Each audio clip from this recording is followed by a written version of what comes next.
lungs volumes and capacities. ها لنګ والیوم اینډ کیپیسټیز په لنګ والیوم کې مونږ چې کومه دی د هغې ایر خبر به کوو چې کوم مونږ اخلو او کوم مونږ وباسو. اوس مختلف کنډیشنز دي. فار ایگزامپل زه اوس ولاړ یم نو زه په یو ریسټینګ کنډیشنز کې یم.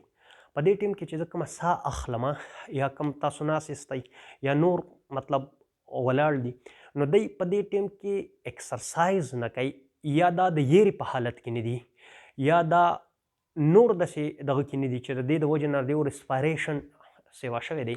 نو کله چې موږ نارمل کوایټ بریتینګ کوو فار ایگزامپل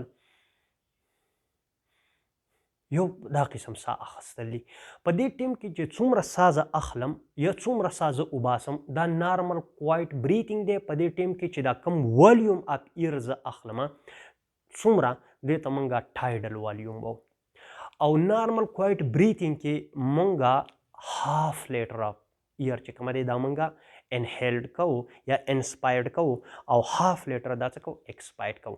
خو کله کله داسې کار وشي چې یا زموږ سره د ډیزیزډ په کنډیشن کې یا زموږ سره د فرایټ پلایټ یا فایټ په کنډیشنز کې موږ ته زیات ساه اخیستلي نو بیا موږ ایکسټرا والیوم اف ایر اخلو. هغه ایکسټرا والیوم اف ایر چې کوم موږ د ټایډل والیوم سره ایډ کو دې ته موږ انسپایریټري ریزرو والیوم وو.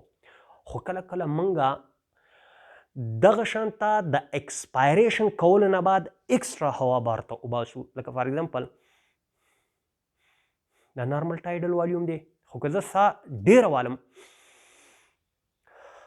فورسفل انسپایریشن موږ دا انسپایریټري ریزرو والیوم دی. اوس که زه ساه اخلم ومیستله خو که زه ایکسټرا هوا مې ویستله دا ایکسټرا مې چې اوس کومه ایډ کړه د ایکسپایریشن سره دې ته موږ ایکسپایریټري ریزرو والیوم وو. خو یو والیوم دی چې هغه آل دی ټایم زموږ په لنګس کې پاتې کیږي. که ته څومره هم ډېر زیات کوشش وکړې او څومره هم فورسفل ایکسپایریشن وکړې نو هغه هوا نه وځي. هغه والیوم کوم چې آل دی ټایم زموږ په لنګس کې ریمین پاتې کیږي هغې ته زموږ سره ریزیډول والیوم وو. نو کم از کم 4 والیومز چې کومه دي دا به تاسو یاد ساتئ. ستاسو په بک کې اونلی 1 والیوم یا کیپیسټیز چې کومه دي 1 کیپیسټیز هغه دي خو زه درته ټولې کوم بیا ته تاسو خپله یو دغه کوي. نو اوس وګوره دلته والیومز چې کومه دي والیومز موږ وو چې زموږ سره هغه هوا کومه چې موږ اخلو یا زموږ لنګز ته دننه ځي هغې ته موږ څه نارمل کوایټ بریتینګ کې ټایډل والیوم وو. نو چې تاسو ته د والیومز په باره کې د ټایډل والیوم پته ټایډل ټي آی ټایډل والیوم پته بیا د ټایډل والیوم سره د انسپایریټري ریزرو والیوم پته بیا درته د ایکسپایریټري ریزرو والیوم پته او بیا درته د ریزیډول والیوم پته ریزیډول والیوم پته. اوس وګورئ دا ټایډل والیوم چې کوم دی ما تاسو ته ویل چې دا هاف لیټر دی 0.5 لیټر دی یا تاسو ویلی شئ چې دا 500 ملي لیټر دی دا ویلی شئ. اوس کله چې موږ نارمل کوایټ بریتینګ کوو فار ایگزامپل که زه درته یو لنګ جوړ کړم یو لنګ دا فار ایگزامپل زموږ سره لنګ دی دا لنګ دی. اوس دا لنګ چې کله موږ فار ایگزامپل ساه اخلو نو د دې لنګ والیوم فار ایگزامپل دا دې دی پورې رالی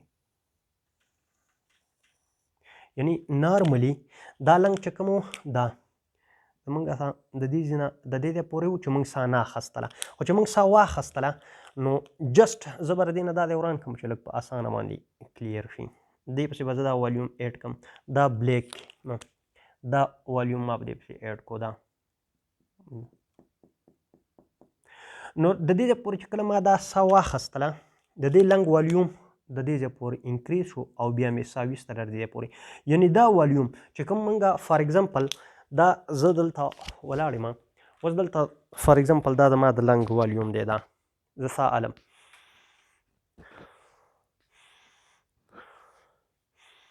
دا ټایډل والیوم دی زموږ سره دا څه شی دی ټایډل والیوم دی. په دې ټیم کې په نارمل کوایټ بریتینګ کې زه چې کومه دی 500 ml بلډ یا 0.5 لیټر بلډ چې کومه دی دا زه څه کومه انسپایرډ کومه او یا ایکسپایرډ کومه نو موږ وایو چې هغه د هوا هغه والیوم کوم چې زمونږ سا په نارمل کوایټ بریتینګ کې موږ اخلو یا وباسو دی ته ټایډل والیوم وو اوس فار ایگزامپل زه اوس سا لږه دا نارمل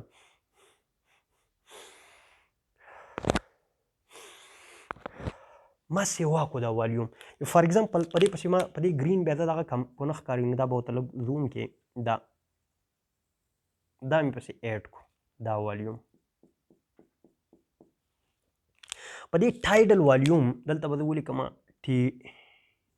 ټایډل والیوم په دې ټایډل والیوم پسې ما انسپایریټري ریزرو والیوم ایډ کو انسپایریټري ریزرو والیوم چې کومه دی دا زمونږ سا 2.5 لیټر دی 2.5 لیټر دی انسپایریټري ریزرو والیوم اوس فار ایگزامپل زه سا اخلم دا نارمل کوایټ بریتینګ زه کوم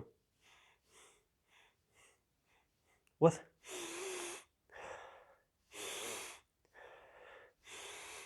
دا انسپایریټري والیوم ورسره زه ایډ کوم چې کوم ریزرو دی زمونږ سره اوس فار ایگزامپل زه که هوا سا اخلم نو د دې پورې دا هوا زه اخلم وباسم اوس زه فورسفل ایکسپایریشن کوم دا فورسفل ایکسپایریشن چې زه کله وکم نو د دې پورې به دا هوا زه بار وباسم د دې لنګز نه دا د دې پورې اوس دا والیوم چې کوم فورسفلی ما د ټایډل والیوم نه بعد ویستو دیتا ایکسپایریټري ریزرو والیوم دا ایکسپایریټري ریزرو والیوم 1.5 لیټر دی دا څه دی 1.5 لیټر دی اوس وګوره اوس دلته که زه څومره سا وباسم فار ایگزامپل نو دا ایریا چې کومه ده دا کومه چې زه اوس په ریډ باندې جوړوم دا د هوا نه ډکی او دا هوا د دې نه نوځي ښه دا د دې نه څه دا نه وځي اوس هغه هوا چې کوم آل دی ټایم زموږ په لنګس کې موجود ده څومره فورسفل ایکسپایریشن موږ وکړو هغه نه وځي دې ته زموږ سا ریزیډول والیوم وایي او دا ریزیډول والیوم چې کومه دی 1.5 لیټر دا هم ده اوس وګوره دلته که دلته زه تا ته ووایم چې دا ټایډل والیوم زموږ سا دا فار ایگزامپل زموږ سا دلته به زه تا ته یو لاین ډرا کړم ښه لاول به لنګ جوړه کړم دا یو سمال لنګ ده دا ټایډل والیوم ایریا ده فار ایگزامپل په دې کې دا زموږ سا نارمل والیوم دی اوس فار ایگزامپل چې زه سا کله اخلم نو دا ایریا دی ته راله نو په دې پسې دا ټایډل والیوم به پسې زه ایډ کړم دا ټایډل والیوم دا زموږ سا 0.5 لیټر بلډ په دې کې ما ایډ کوم یعنی د دې والیوم د دې ځینه د دې پورې دا ټایډل والیوم شو بس سوري دا نه شو د دې ځینه د دې پورې دا ټایډل والیوم شو د دې ټایډل والیوم 500 ml یا 0.5 لیټر دا اماونټ دی اوس زه وایم چې زه اوس ایکسټرا هوا نوره اخلم نو اټ مینز چې دا ایریا به دا د دې پورې راشي نو دا ایریا دې سایډ شي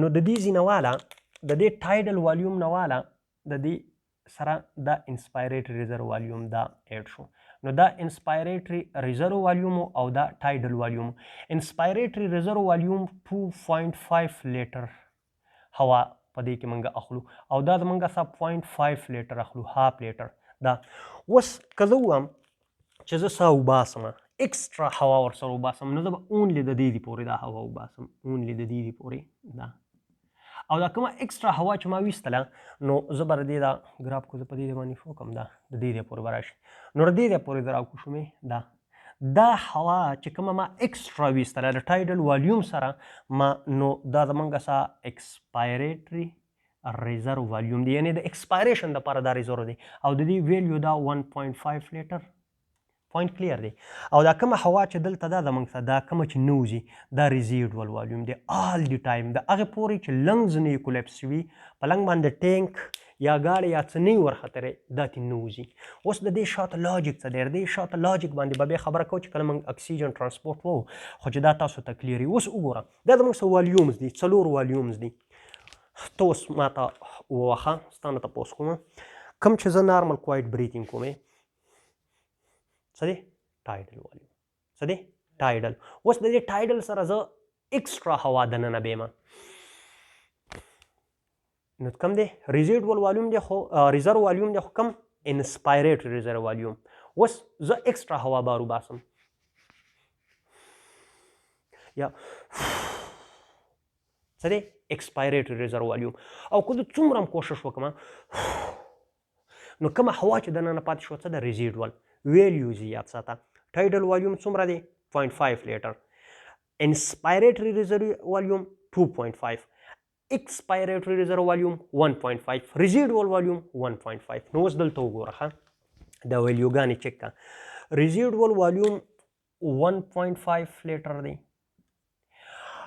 ټایډل د ایکسپایریټري ریزرو والیوم 1.5 لیټر دی.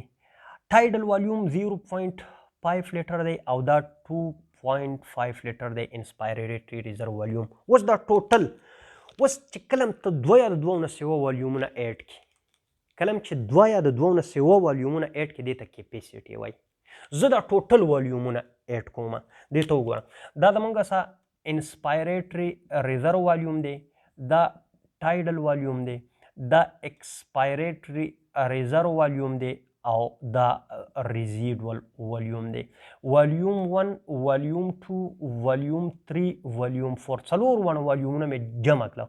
نو 1.5 او 1.5 څه شو؟ 3 او 3.5 او 2.5 څه شو؟ دا 6 لیټر. اوس وګوره 6 لیټرز چې کومه دی دا ټوټل لنګ کیپیسیټي ده. ټوټل لنګ کیپیسیټي څه ده؟ دا 6 لیټر ده. نو کیپیسیټي موږ څه ته وایو؟ کله چې 2 or more than 2 والیومز ته ایډ کړي نو ټوټل لنګ کیپیسیټي ستاسو څومره ده؟ دا 6 لیټر ده. نو 6 لیټر څه ده؟ ټوټل لنګ کیپیسیټي ده.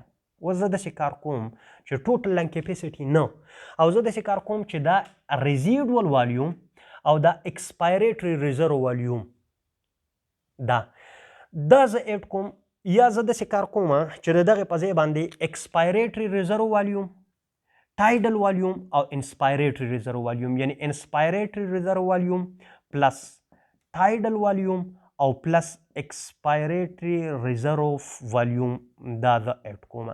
دا زموږ سره 2.5 دی، دا زموږ سره 0.5 دی او دا زموږ سره 1.5 دی. نو دا به څه شي زموږ سره 4.5 به څنګه شي؟ دا به زموږ سره 3 شي او دا به 4 نو دا به زموږ څه شي 4.5 لیټر. اوس دا 4.5 لیټر دا ټوټل دا کیپیسیټي دې ته موږ وایټل کیپیسیټي وایو. ښه دې ته موږ څه وایو؟ وایټل کیپیسیټي.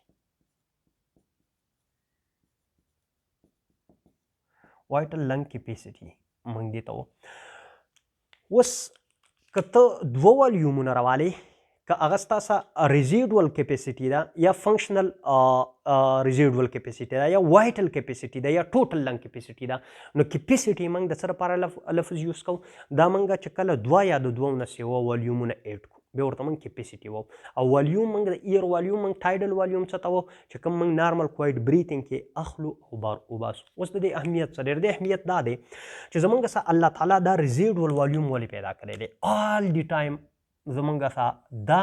او بیا که زه نارمل کوایټ بریتینګ کوم فار ایگزامپل ریزیډوال والیوم چې کومه دی ریزیډوال والیوم زمونږ سره دی 1.5 لیټر او ایکسپایریټري ریزرو والیوم چې کومه دی دا زمونږ سره 1.5 لیټر دی. دا دواړه که زه جمع کړم نو دا زمونږ سره 3 لیټر راځي. 1.5 او 1.5 3 لیټر راځي. اوس آل دی ټایم چې کله موږ نارمل کوایټ بریتینګ کوو فار ایگزامپل زه ولاړ یم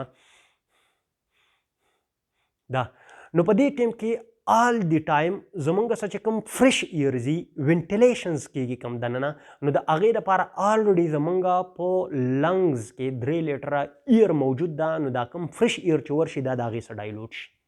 یوه خبره. دویم د دې فایده څه ده؟ د دې فایده دا ده چې کله زمونږ څخه بلډ پاس کیږي، د لنګز نه بلډ پاس کیږي، که چېرته زمونږ څخه د هوا ټوټل بار ته وتلې او بیا تللی، نو هغه هوا کومه چې په هغه ټیم کې د دې لنګ نه پاس کیږي چې په هغه ټیم کې لنګز کمپلیټلی امټي وي، نو هغې به څه اکسیجن نه کیپچر کولی، هغې به اکسیجن نه ګین کولی. دویم، که چېرته زمونږ څخه ټوټل فرش ایر ورتلی او دې ټیم کې کوم بلډ پاس کېدلی، نو دا به 100% د دې هیموګلوبین زمونږ څخه سچوریټ کېدلی، او که بیا چې زمونږ څخه کله لنګز خالي وي او د هوا تللی، نو په هغې ته به څه اکسیجن نه میلوي، نو ډایرکټ به زمونږ څخه فلکچویشن به راتلی، ستاسو به एकदम د سچوریشن اف اکسیجن بره تللی، एकदम به کوزه راتلی، بره به تللی وي، نو د دې دپاره چې زمونږ څخه ستیپ ډیفیوژنز وشي، سلولی ډیفیوژنز وشي، او زمونږ څخه کنټینیوسلی زمونږ څخه ډیفیوژنز بټوین اکسیجن کاربن ډای اکساید د الویولای او بلډ کیپیلریز په منځ کې وشي، الله تعالی پکې زمونږ څخه ریزیډول والیوم پیدا کړی دی، نو د دې د وجې نه زمونږ څخه ډرامیټیکلی چینج نه راځي چې اپ اینډ ډاون په دې ګیسز کې راځي. صحیح ده، نو دا زمونږ څه شی دي؟ دا زمونږ څه کیپیسیټیز. او دویمه خبره د دې اهمیت بل دا دی چې زمونږ څه کله ایجینګ کیږي یا زمونږ څه کم ډیزیزز راځي، ریسټرکټیو لنګ ډیزیزز راځي یا ابسټرکټیو لنګ ډیزیزز راځي، نو په هغې کې ستاسو د فنکشنل کیپیسیټي یا ستاسو ریزیډول والیوم یا ستاسو ټایډل والیوم دا انکریز کیږي یا ډیکریز کیږي. نو بیا موږ سپایرومیټري کوو، د سپایرومیټري په ذریعه باندې سپایروګرام چې زموږ څخه کم حاصلیږي، نو بیا موږ د ډفرنٹ ډیزیزز ډایګنوسټیک ته ځان رسو، ډایګنوز ته، او بیا موږ د هغې په لیول باندې موږ د هغې څه کوو؟ ټریټمنټ کوو. نو دا زموږ څخه په ډفرنٹ ډیزیزز کې هم دا انکریز کیږي یا زموږ څخه ډیکریز کیږي. صحیح ده، نو دا څه زموږ څخه لنګ والیوم اینډ کیپیسیټیز.